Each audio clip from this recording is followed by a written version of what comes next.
C'est l'heure de votre feuilleton hebdomadaire consacré au métier de la SNCF. Deuxième épisode ce soir consacré aux conducteurs de train. À Nancy, Caroline Aymon est l'une des rares femmes à exercer ce métier. Depuis 12 ans, elle effectue des liaisons TER dans toute la Lorraine et une partie de l'Alsace. Grégory Boileau avec Éric Bertrand.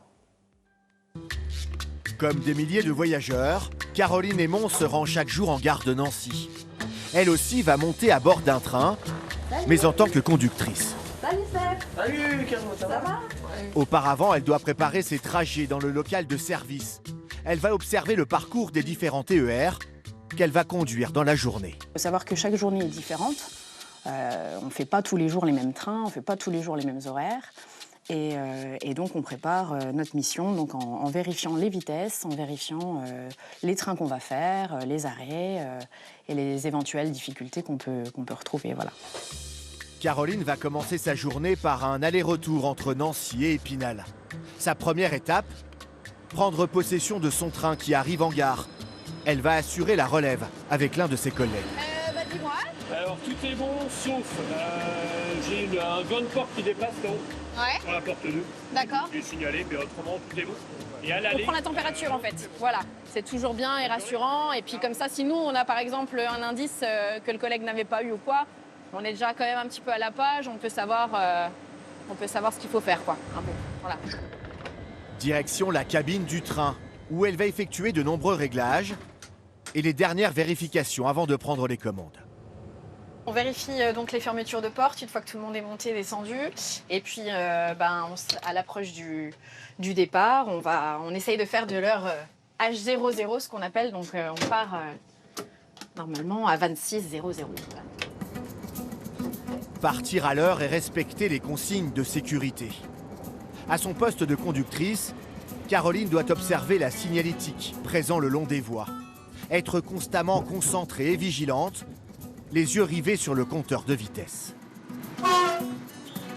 C'est un peu comme en voiture, hein, il faut respecter les limitations. Avec un train qui est doté d'automatisme qui permet d'arrêter le train si on n'est pas dans les clous.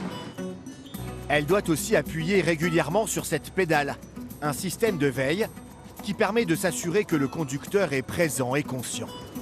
Caroline est conductrice de train depuis 12 ans, après avoir suivi une formation de plusieurs mois. Un métier qu'elle apprécie plus que tout. On bouge tout le temps, il n'y a pas une journée qui se ressemble, de par la météo, de par le matériel aussi qu'on emprunte, les lignes, tout ça change assez souvent. Donc c'est ça qui est plaisant, on voit toutes les saisons qui évoluent et ça permet de garder un petit œil sur l'extérieur. C'est un peu comme si on travaillait dehors, quoi. Il faut aussi savoir gérer les pannes. Un voyant s'est allumé sur le tableau de bord. Caroline va devoir identifier le problème et se dépanner elle-même. Petit problème de compresseur, donc on va voir ce que ça peut donner. Grâce à un manuel d'assistance et à son expérience, Caroline réussit à faire redémarrer le train. Gérer les imprévus, les retards.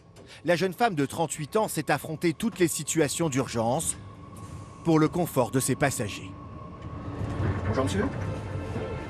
On essaye de les emmener en toute sécurité et à l'heure au travail ou à la maison.